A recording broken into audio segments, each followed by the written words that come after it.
anos. De repente pode ser. Nossa, que maravilha. Ele adorava dar susto nas pessoas. E com essa condição, durante um tempo a minha mãe deixava isso aqui, bem aqui na porta. A pessoa entrava já. E já, né? Um negócio literalmente meio fantasmagórico, né? E aí, enfim, mas ele deve se divertir lá de cima, essas coisas. Assim, uma coisa hoje.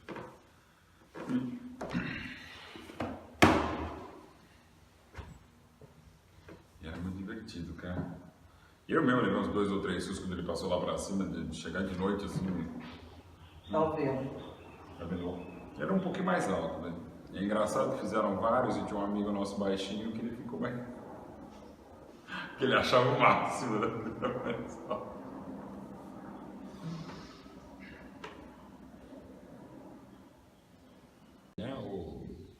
Você sai correndo do banheiro também, do banho, acho que.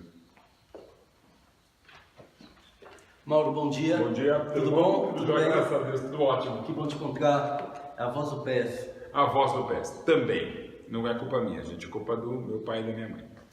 Ô Mauro, é o seguinte, o Joemir, ele é conhecido por ter feito um trabalho excepcional de transformar o erudito no feijão com arroz. Exatamente. E a gente vai contar a história dele aqui, temos uma série de perguntas. Qual foi o trabalho dele com o Bradesco, a polêmica que envolveu, e a gente desenrola por ele. Claro, foi no final de 2013, ele já estava decidido a sair da Globo, onde ele trabalhava desde 85, e estava a fim também de deixar de escrever a coluna diária para o Globo, Estadão e quase que 50 jornais. Ele precisava dar um slowdown, o primeiro da vida dele, da carreira dele. E ele já desde o início da década de 70, por trabalhar com a economia, ser um pioneiro no jornalismo de economia, ele era procurado por vários, assim, de cigarro nos anos 70, um uísque fez uma proposta absurda uma vez nos anos 80, e evidentemente instituições financeiras de vários tipos de empresa, como ele atendia como um dos palestrantes mais caros do país, mais requisitados. Ele chegou a ser o palestrante mais caro do país. E ele não queria até que um dia um grande amigo dele falou, cara, olha, a gente tem uma proposta de um banco, a gente, como é qualquer negociação, a gente não pode falar qual é, mas ele está muito afim de um novo produto que ele vai lançar e queria você. Olha, falou, então é o seguinte, ó, pela primeira vez talvez a gente possa pensar em fazer. Aí levantou a bola, o papo vai para o veio a proposta absurda do banco, do Bradesco.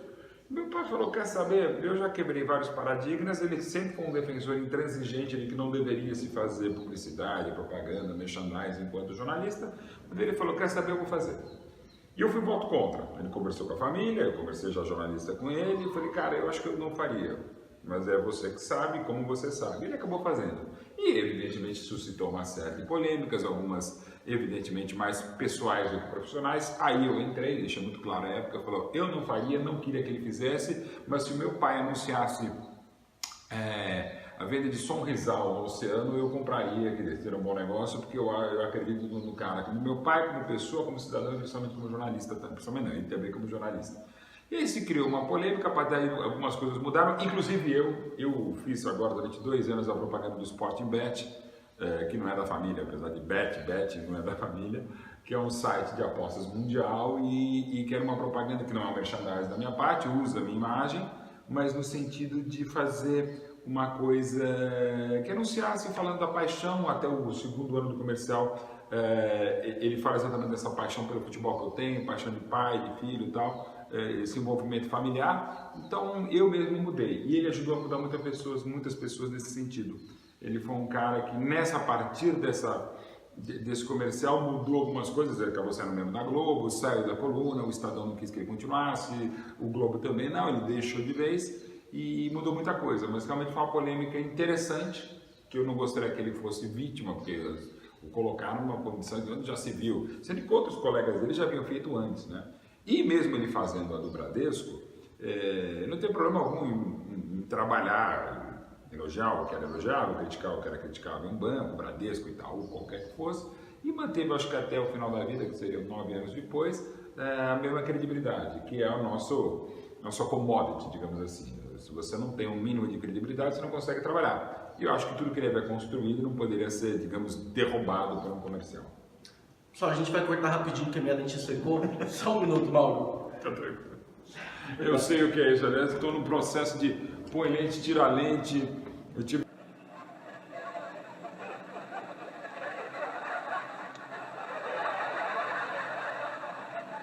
Mauro, e a placa? Pô, a placa é sensacional, cara. É uma das das tantas sacadas do meu pai, foi a placa do gol de placa em 5 de março de 61, Rio São Paulo, Maracanã, Santos 3, Fluminense 1, Santos 3. Meu pai trabalhando pelo jornal do Esporte, ele era repórter do jornal, e aí viu aquele gol fantástico, todo mundo falando e tal, não sei o que lá, ele veio com uma ideia na cabeça, pô, esse gol precisa ser perpetuado, eternizado de uma maneira diferente.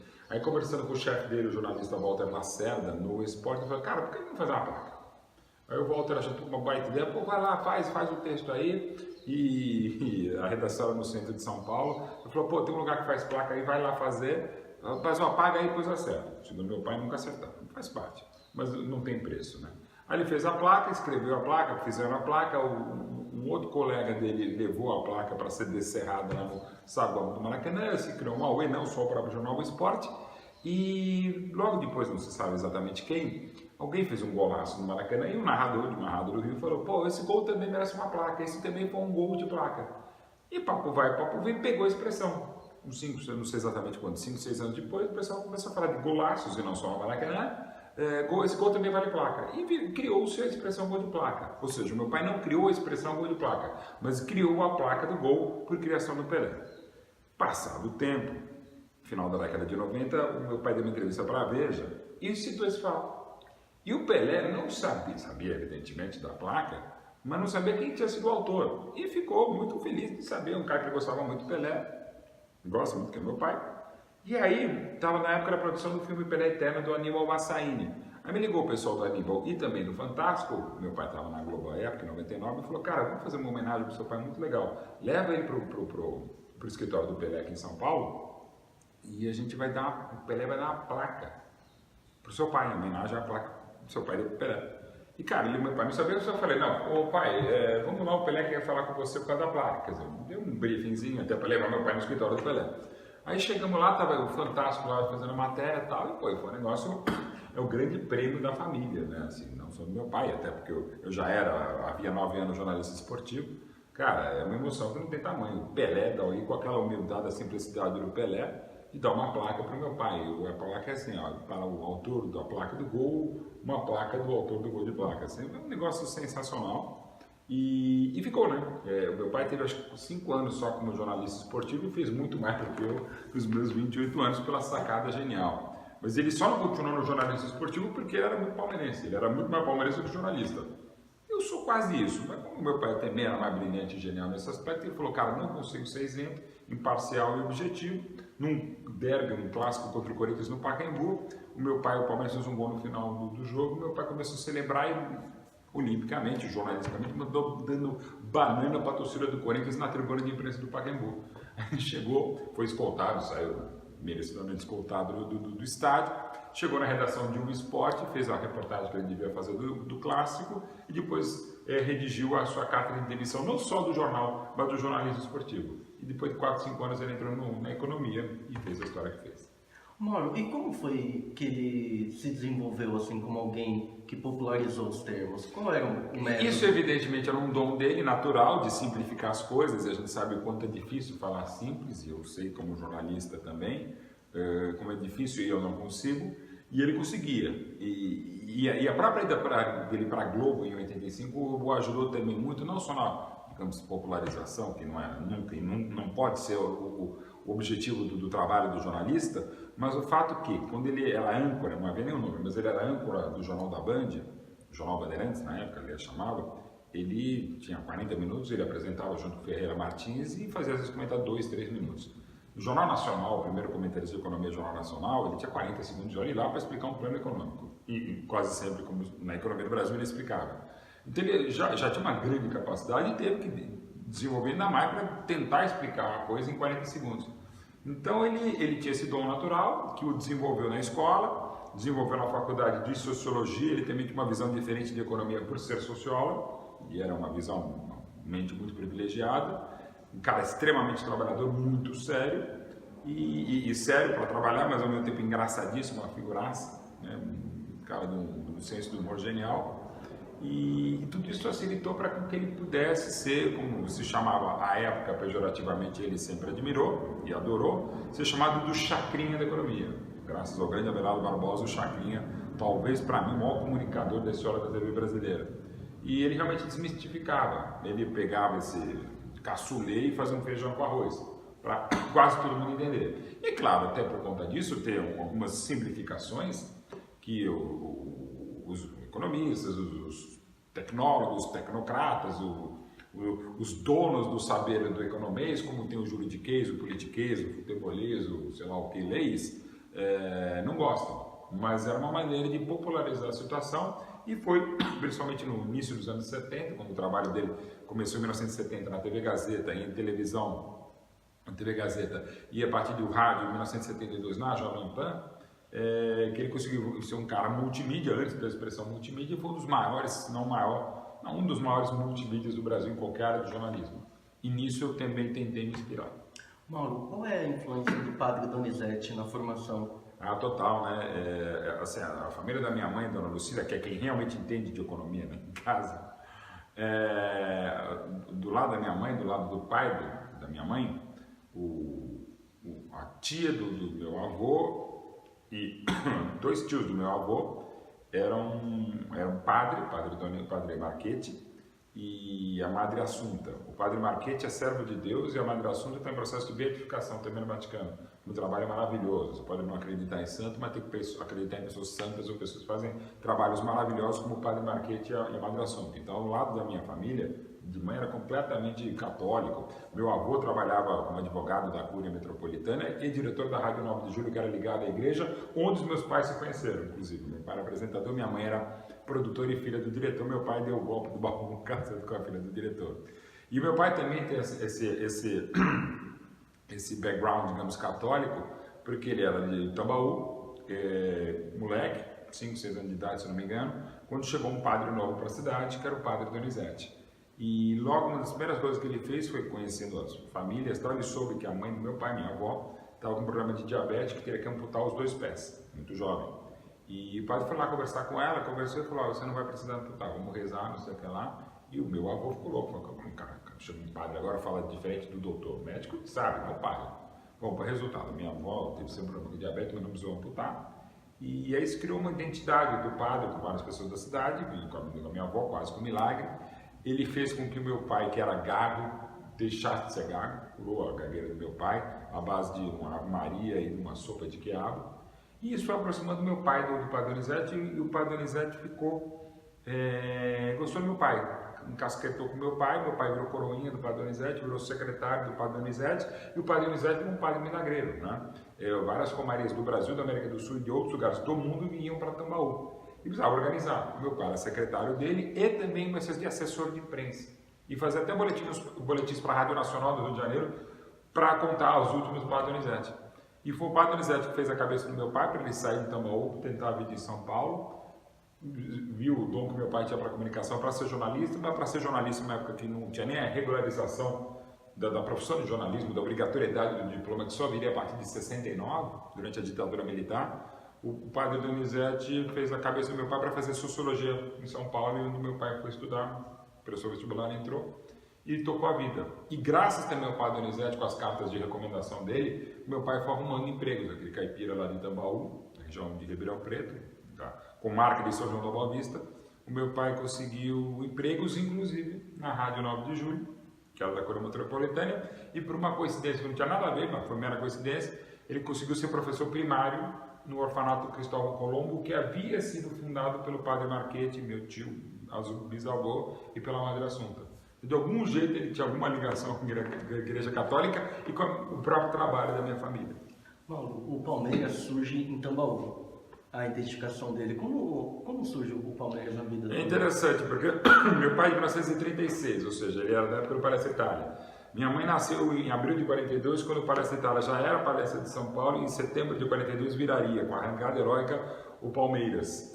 Então, minha mãe nasceu Palestrina de São Paulo, meu pai nasceu Palestra Itália, e os filhos, claro, nasceram palmeirenses com as mudanças de nome por causa da guerra. Tambaú é uma cidade, ainda praticamente do mesmo tamanho, de gigantesca colonização italiana, como muitas cidades do interior e daquela região também, e com algumas famílias alemãs. E como eram, sei lá, 80% de italianos, todos eles palestrinos, já na década de 30, e Palestra, então, inclusive no ano que eu nasci, Palestra foi campeão com uma campanha de 100% de aproveitamento, havia sido o tricampeão paulista de 32 a 34, era o grande time do estado, se não o maior do país, um dos maiores do Brasil, e já com uma grande torcida desde a década de 20. Então era natural que a cidade, com italianos, torcessem pelo Palestra Itália, e uma cidade com tanta influência italiana com a família de alemães, os alemães também torcessem pelo Palestra Itália. Meu pai não sabe dizer quando que meu avô e minha avó, ele já nasceu numa família de italianos. Quando eles viraram palestrinos, por exemplo, a minha avó, totalmente alemã, para mim foi a maior palestrina da família. Um dos meus livros, inclusive, o dia que me tornei palmeirense, que eu brinco que é um livro de ficção, porque não tem esse dia, foi o dia da concepção e convenhamos, ninguém quer saber os detalhes, eu conto muito da história dessa minha avó, mãe do meu pai, Dona Albertina.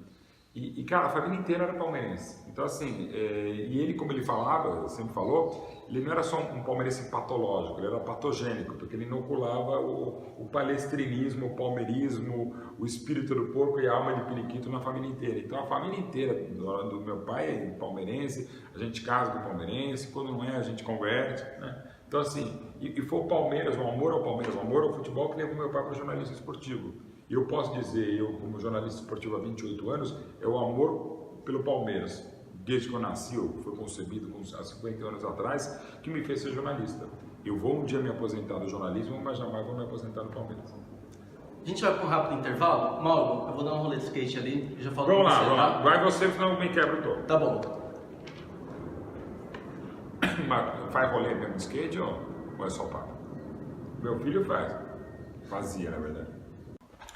Mauro, já voltei do rolê. Rápido, hein? Tá bem, tá vivo. Melhor do que eu. Se eu desse o rolê, eu tava no hospital. Ô Mauro, é o seguinte, e a coluna diária do Jamir que... Cara, foi um negócio interessante, porque ele começou no jornalismo, digamos, econômico, numa revista chamada, se não me engano, Solado. É um mercado de sapatos e tal. Aí ele fez uma newsletter, nem sei se já se chamava assim para Ultragás na época. E contata ali, contata aqui, fazer algumas coisas e tal. Eu fui trabalhar no escritório de economia também. Não era um trabalho exatamente de comunicação, mas gostando e tal, papo dali, papo daqui. Aí conheceu um cara que foi fundamental, amigo de sempre, o Gilberto Adrien, que conhecia o seu Frias, o Caldeira, lá na Folha de São Paulo. E ele falaram, olha, tem um cara, um moleque, tem muito potencial, tal, escreve muito bem. E aí convidaram meu pai para fazer uma coisa, um caderno especial sobre o mercado automobilístico. E meu pai estreou na Folha em 66, um pouco antes de eu nascer, escrevendo sobre carro, sobre o mercado, não carro Fórmula 1 ou vai ser lançado um novo carro pela Ford, mas sobre o mercado, também sobre isso, mas mercado automobilístico.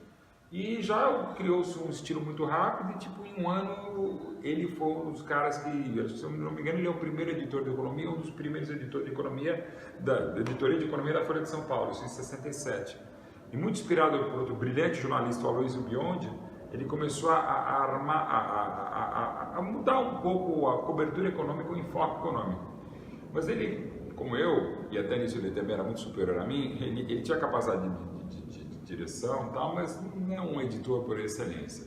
Então o que ele fez? Ele foi arrumando um jeito de começar a deixar o dia a dia da edição, que é extremamente trabalhoso, para escrever, que é o que ele mais gostava.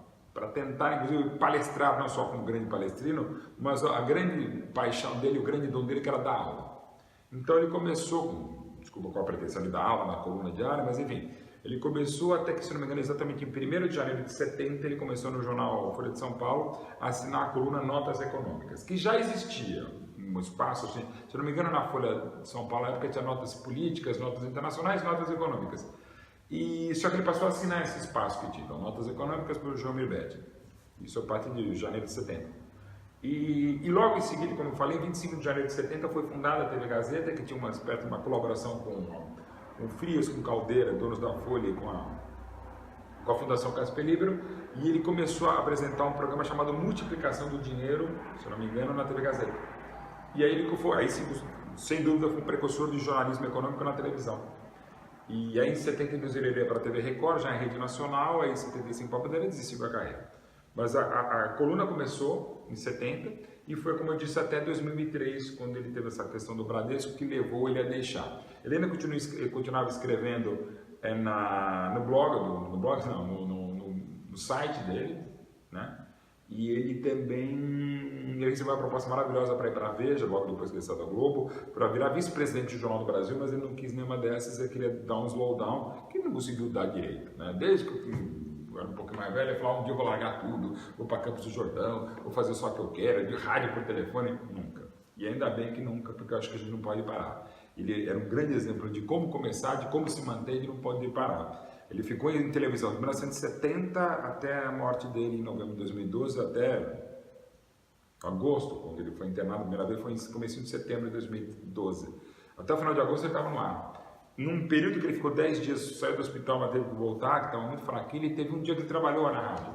Mas a voz quase não saiu, tadinho, já por conta dos problemas do coquetel de doenças autoimunes que levaram à morte dele no finalzinho de 2012. Então, assim, ele trabalhava o tempo inteiro e gostava muito de escrever, mas eu acho que a melhor coisa que ele fazia era realmente palestra, porque era uma continuidade daquele lado professor primário que ele teve e uma capacidade monstra de entreter. E era uma palestra tipo, sei lá, você marcava 1 hora com ele, era 2 horas ou 3 horas e o pessoal não arredava a pé. Ele tem a capacidade monstro tanto para escrever, mas principalmente para falar. E ele conseguia tanto falar os 40 segundos para explicar um inexplicável plano econômico no Jornal Nacional, quanto ele conseguia ficar 3 horas fazendo uma palestra.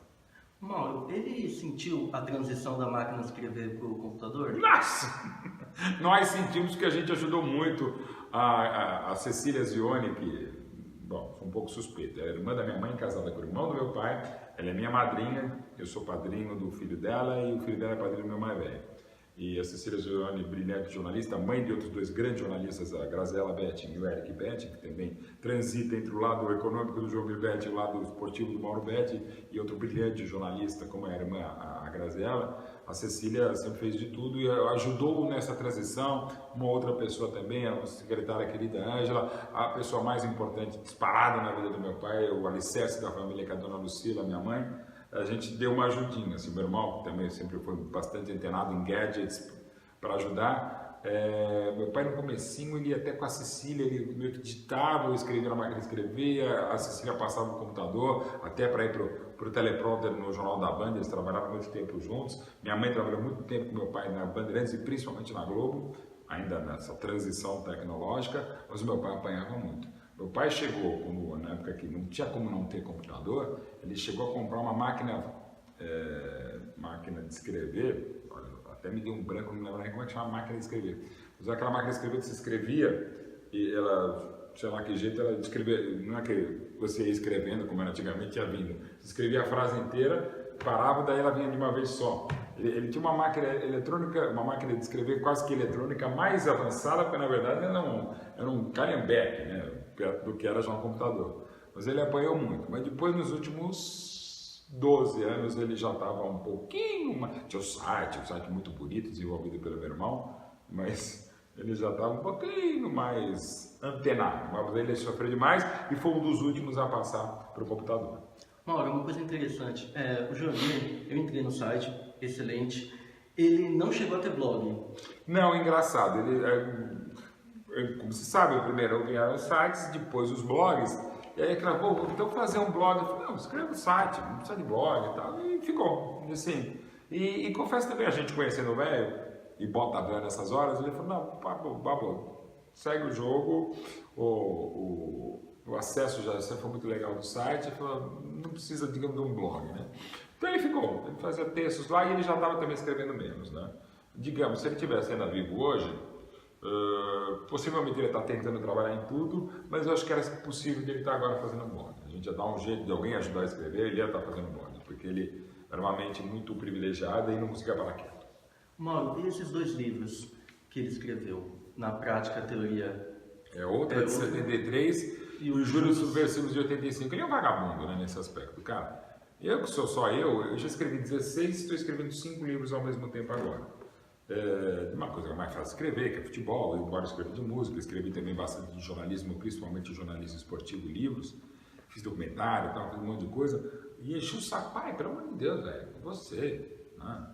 Mas ele fez 2 livros, evidentemente, muito melhores que os meus, Bárbaros, que são esse, na prática a teoria é outra, que acaba até o livro com uma história de amor, uma história muito bonita de uma experiência que ele vivenciou como jornalista, trabalho na Itália com um peixe-espada, uma história muito bonita, que vale a pena ser lida, ele é preciso botar nas redes também. Eu, aliás, acho que o texto tem no blog, no site dele.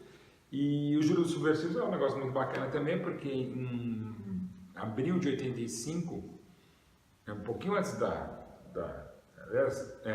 durante infelizmente o calvário do Tancredo Neves, o meu pai recebeu a visita do Frei Beto convidando, em nome do Fidel Castro, meu pai para conversar com o Fidel lá em Cuba.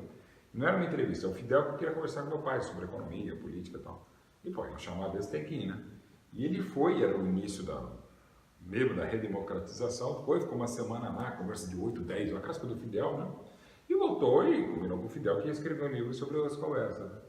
E foi até interessante que meu pai voltou e logo depois chamaram do SNI, que estava sendo desmantelado, o Serviço Nacional de Informação, para conversar sobre o Fidel, qual era dele e tal. E meu pai falou que poderia evidentemente ser falado e depois publicou o livro já em agosto de 85, combinando com a época que ele estava, acabado de estrear na Globo, ele já estava também lançando o livro pela editora Brasiliense. E cara, eu lembro, aliás, tem uma foto, tem muito nas redes sociais, não tem desse lançamento, mas tem um lançamento lá de 73, quando eu tinha 7 anos.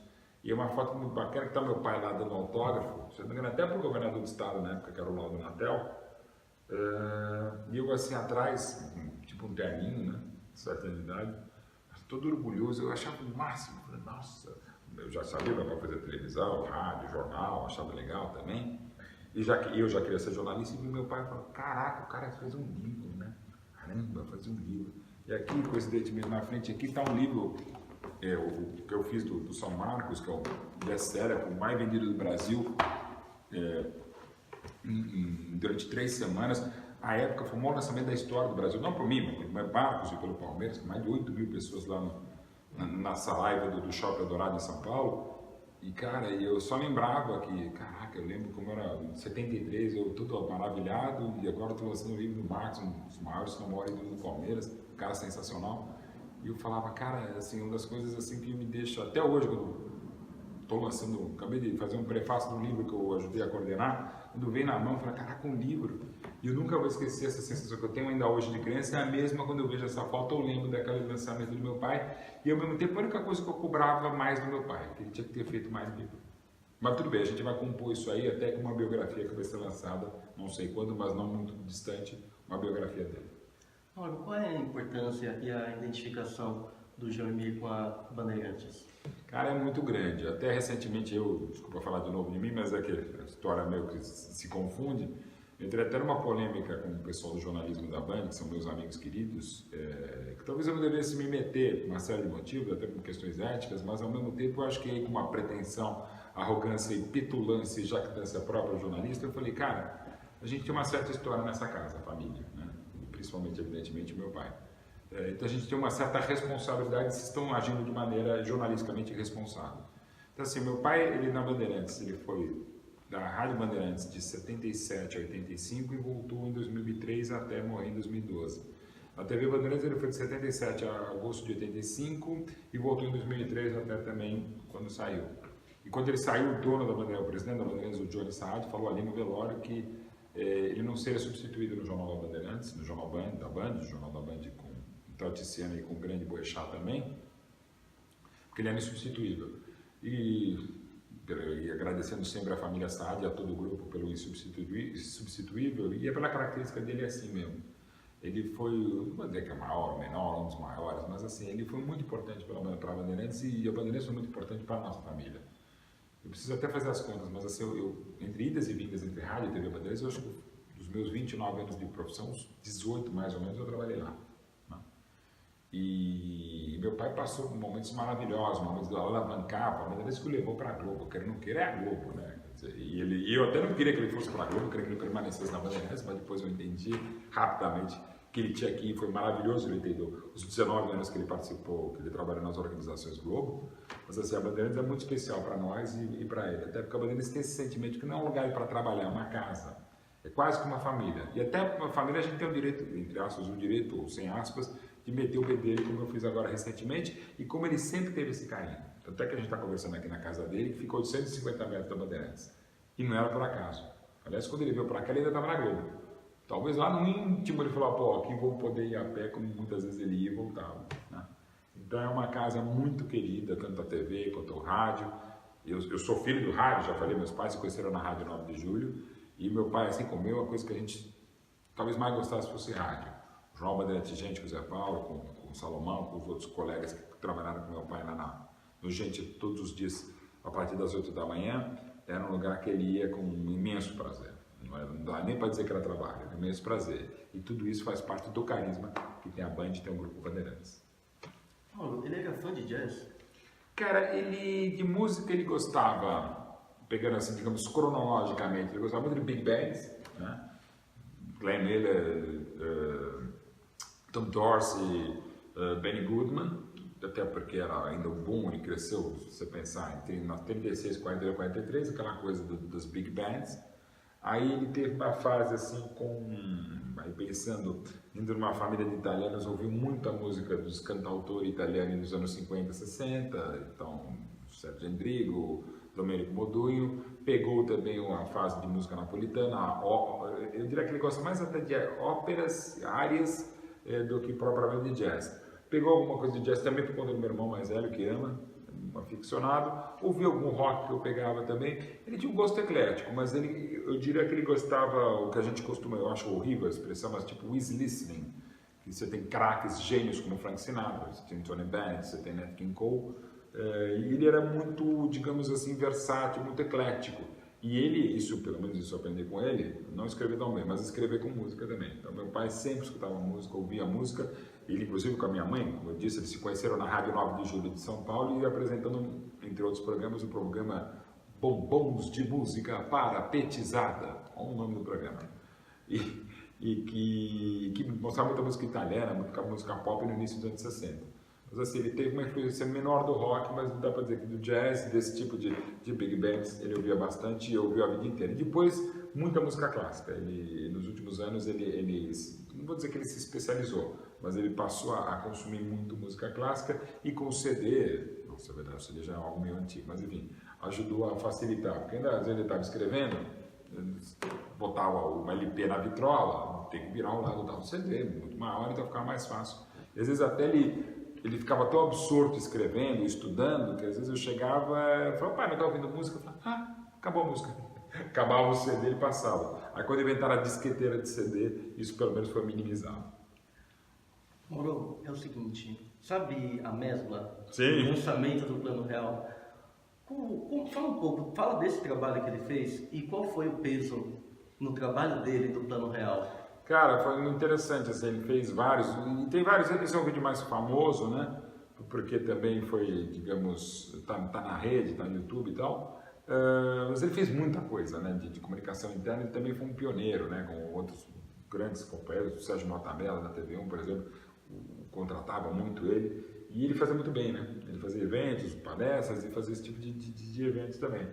E assim, ele como todo plano, o Real, o plano Cruzado de 86, já estava na Globo, a célebre do plano Collor de 90, que ele e o Paulo Henrique, acho que a Lina também, aquela famosa, o Paulo Henrique entrando com informação, meu pai com aquela cara assim, peraí, mas a partir de agora você só vai ganhar 50 pau e todo o dinheiro fica preso no banco e tal. Ele ficou com uma cara, quase que não, um meme, mas quase que uma meme de tipo, cara, o que esses caras estão fazendo, né?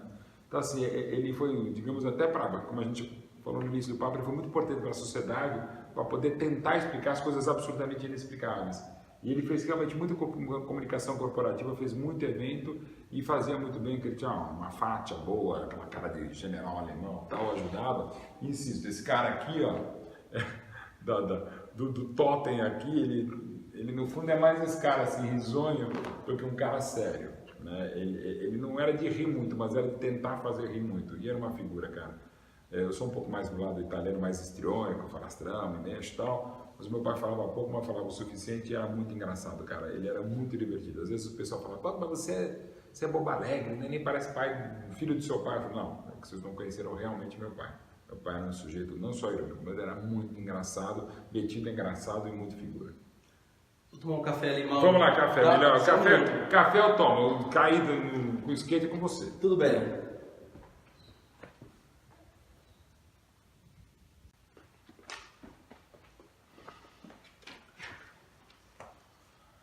Tô de volta, Mauro. Vai lá, foi rapidinho, café. Foi rapidinho.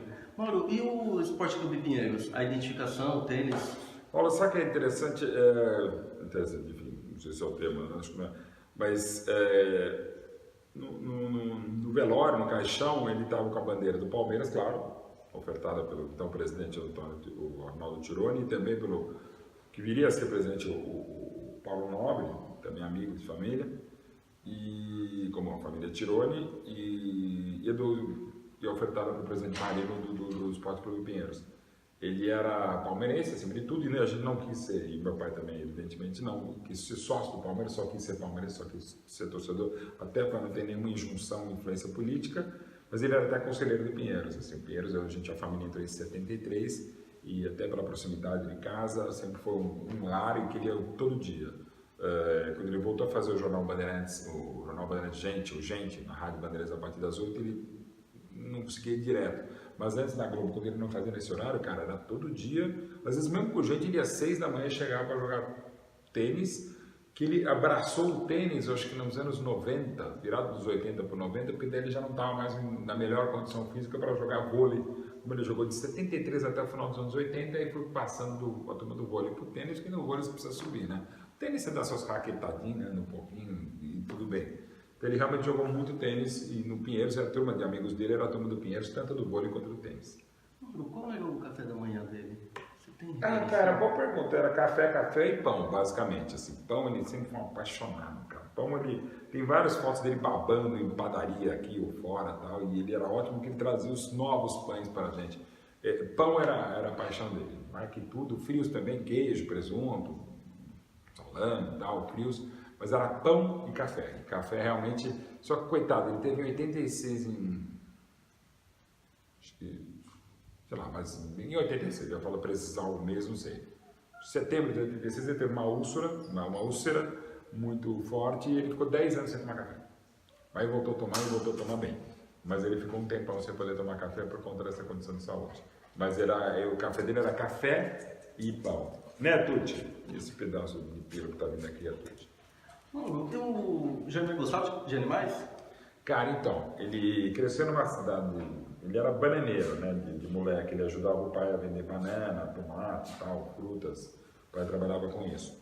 E numa casa grande, família grande e tal, grande para as condições e tal, ele tinha muito gato. Então, só que às vezes tinha gato até demais. E ele ficava meio com um certo receio de gato, mas ele gostava de gato. Aí a gente teve alguns cachorros, mas ele talvez dos animais que ele mais se afeiçoava foi um gatinho que era do meu tio, chamado Berlioz, que era uma graça, um gato chamado lindo, maravilhoso, mas era o gato mais burro que eu já vi. Todo gato você joga ele de qualquer jeito, ele cai em pé. Ele você jogava em pé, o Berlioz ele cai deitado. Um gato burro pra burro. Era lindo, moleque. E era divertido que meu pai estava escrevendo, o Berlioz chegava, aquela coisa de gato, pulava em cima dele, e aí ele ficava, o gato ficava em cima dele, às vezes ficava aqui e dormia fazendo uma estola e dormia. Estava meu pai aqui e o gato assim dormindo como se fosse uma proteção no ombro, né? Então acho que o Berlioz, o gatinho, foi o que ele mais curtiu. Os netos mudaram muito a personalidade dele? Ele assim, por conta do trabalho excessivo, ele nunca pôde curtir tanto o meu irmão mais velho quanto eu. E a gente entendeu, eu talvez mais do que o meu irmão. Eu não tenho lembranças muito próximas do meu pai nos primeiros anos de vida. Não é uma cobrança, mas é uma constatação. E meu irmão já sente um pouco mais. Mas ele curte muito os netos, meus 2 filhos e os 2 do meu irmão. Como ele curtia os sobrinhos, a família muito próxima, principalmente do lado da minha mãe, do meu pai também, mas mais próxima da minha mãe, ele curtia como se fossem filhos. E esses aí, o Eric e a Graziella, que são filhos de uma irmã da minha mãe com o irmão dele, tem o mesmo sobrenome, era o filho, até que ele chamava de número 3 e número 4. E curtia como sempre. E os netos, cara, isso o que me dói muito, assim, claro, saudades É saudades que eles, meninos, têm deles, e eu sei quando ele pôde curtir os meus filhos e os filhos do meu irmão. Tudo que ele não teve condição, porque precisava trabalhar, e muito, né? Ele não conseguiu curtir os filhos, os netos ele curtiu, e entre aspas ou sem aspas, estragou bastante os netos. Mauro, quando nós pensamos em um legado, não só um legado profissional, mas um legado também familiar, qual é o legado do Joemir? Cara, ele é o melhor jornalista que um filho pode ter como pai, e o melhor pai que um jornalista pode ser. Ele é um cara absolutamente família, ele e minha mãe. Isso é uma coisa maravilhosa que eles nos passaram, nos ensinaram. Ensinar é até um termo forte, não que eles não tenham ensinado, que às vezes a gente não conseguiu aprender, mas às vezes passaram com a convivência. Não precisa falar, faz isso, não faz aquilo, não, faça. Ele falava muito sem falar, ele dizia muito sem precisar falar, ele ensinava muito sem dar, estou ensinando, não, era um toque, e era uma simples capacidade de observação, uma simples observação servia. Acho que o legado como família é exatamente manter o vínculo com a família. A família é sempre muito próxima, e muito graças à minha mãe, graças ao meu pai. E o legado como jornalista é muito forte até hoje, né? Porque a gente está falando agora aqui, e não só pela capacidade de jornalismo econômico, mas a capacidade para simplificar as coisas, falar pouco, embora o filho fale bastante, e principalmente mostrar que dentro do possível não, o mais possível é tentar sempre ser uma pessoa melhor do que um profissional. Você está na dúvida entre pessoal e profissional, opte pelo pessoal. Não são excludentes, mas se você puder ser cada vez melhor pessoa, e se isso eventualmente levar você a ser menos profissional, que seja a melhor pessoa do que profissional. E eu acho que isso é uma coisa fundamental do trabalho dele, uma coisa que é muito gostosa até hoje, e era assim antes mesmo das pessoas me reconhecerem, que evidentemente até eu ser uma pessoa mais reconhecida, né, mais conhecida, as pessoas falam, pô, você é filho do teu pai, pô, teu pai é o máximo. Não, hoje as pessoas meio que sabem quem eu sou, e pode até falar, sem estar a presença dele, o que é ele, né? E tem cenas assim muito emocionantes, só uma rapidinha, tinha uns 8 meses da morte do meu pai, uma pessoa quase foi atropelada na Avenida Santa Mara, aqui na Zona Sul de São Paulo, só para poder me abraçar e falar um pouco de saudade que eu tenho do seu pai, assim, sabe? Se morreu só para falar isso. Então, assim, é muito gostosa a relação que as pessoas têm com o meu pai, assim, a relação até natural da televisão, um cara que de 1970 a 2012 esteve praticamente todas as noites no ar, por várias emissoras, e na maior emissora de 85 a 2003, e na época o jornal tinha 80% de audiência, ele ficou uma pessoa comum, familiar, né? Às vezes as pessoas jantavam vendo meu pai, ouvindo meu pai, mais do que eu mesmo conseguia jantar, né? E então a gente sentiu esse carinho das pessoas na morte dele, na convalescência e na morte. Foi um negócio impressionante. A gente sabia que ele era respeitado, conhecido, mas não sabia que ele era tão querido como foi. E o trabalho maravilhoso com a Globo, outras emissoras que ele não trabalhou, como o SBT, e outros que ele trabalhou com a Band, claro, a Record, o carinho que eles deram, as pessoas até hoje, como falam.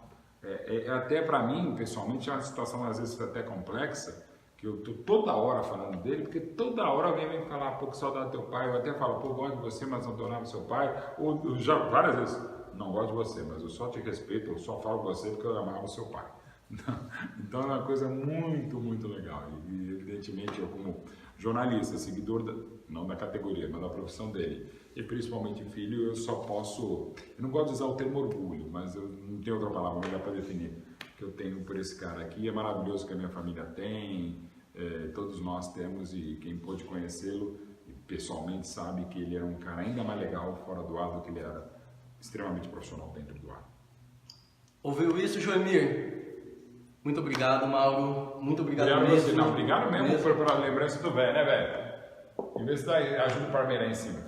Olha, muito obrigado mesmo. É um programa que é ao vivo em termos, então a gente fica nervoso. Obrigado pela atenção. Que é isso. E, Mauro, eu vou cortar, mas eu volto daqui a pouco. Tá bom, vai lá, corta e volta. É tudo mentira, mas tudo bem.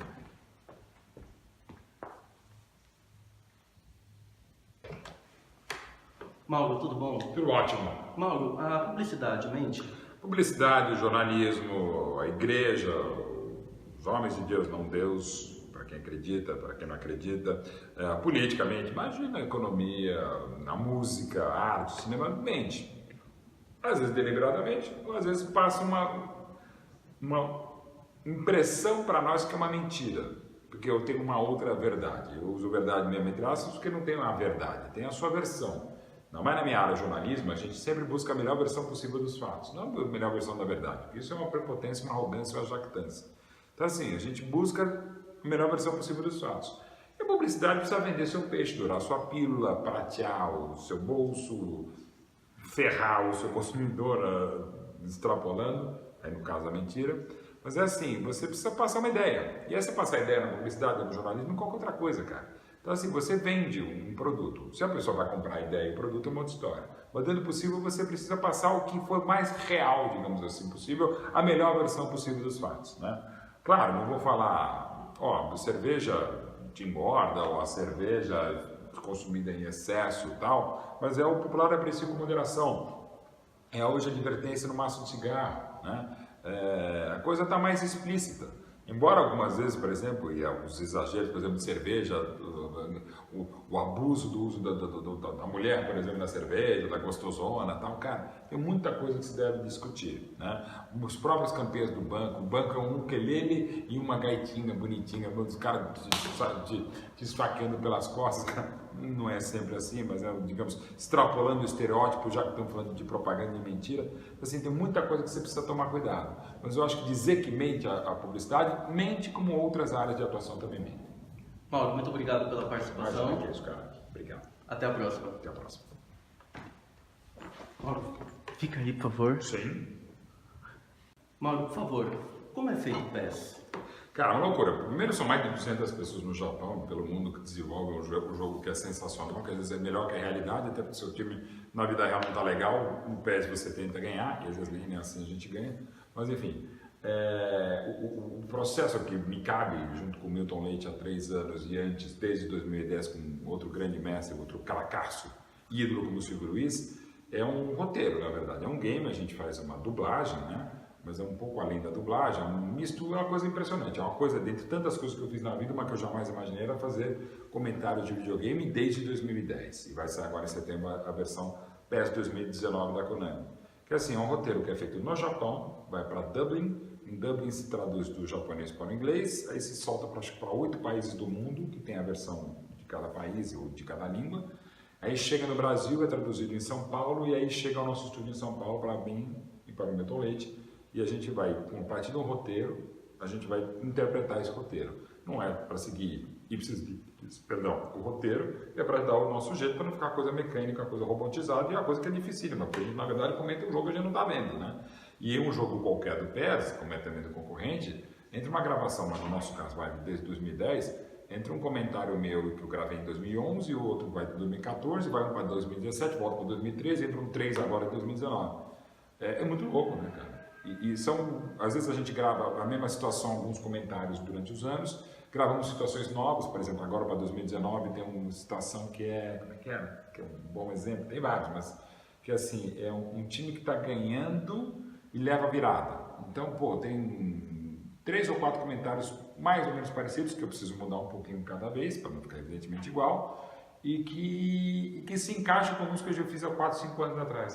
Então, assim, é um processo muito complexo, desgastante, mas ao mesmo tempo fascinante, né? E até porque tem uma geração de pessoas que não sabem o que eu sou. Acho que eu sou tipo um Donkey Kong, não que eu seja do tamanho, mas assim, eu sou um personagem. Quer dizer, uma vez um moleque de 7 anos, você é barbete, tem que estar jogando todo dia com você, barbete. E você faz o quê, né? Assim, tipo, fora o videogame, você não precisa fazer mais nada. Não, faço outro trabalho. E aí depois o pessoal, você é o cara que está no Esporte Interativo, na Jovem Pan, escreve no UOL, faz filme, livro e tal. Então é muito interessante. Eu tenho vamos dizer que é uma geração, mas é quase isso, né? Muita gente que joga comigo, né? Ou até não joga porque não aguenta mais a minha voz, né? O grande Washington Oliveira disse que não me aguenta me ouvir porque o filho dele joga o tempo inteiro. Então às vezes eu estou no ar, na TV, no rádio e falo, de novo, Mauro, 3 horas na minha orelha o dia inteiro. Então assim, é muito interessante e muito fascinante. É um trabalho maravilhoso, de pessoa extremamente profissional e extremamente difícil de ser feito.